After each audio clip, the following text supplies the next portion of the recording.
রাজা, হে ধার্মিক রাজা, হে সমস্ত শাস্ত্রজ্ঞ, আপনি তো প্রজার পালক। আপনি এই যে বৈদ্য কবিরাজ নিয়ে এসেছেন, এ দিয়ে আমার কোনো উপকার হবে না, কোনো ওষুধেও কোনো কাজ হবে না।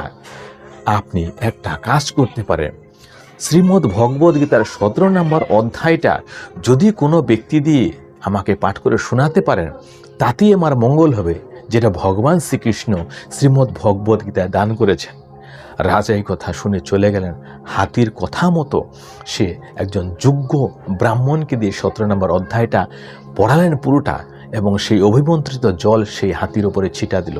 তৎক্ষণাৎ হাতিটি দেহ ত্যাগ করলো এবং সে আগের সেই দিব্যরূপ ধরে, যে দুঃশাসন নামে যে ব্যক্তিটি ছিল, ওই রকম রূপ ধরে সে স্বর্গের জন্য রওনা। রথে সে হাজির হলো, সে রথে সে উঠে বসলো। তখন রাজা ওকে হাত জোর করে বলছে,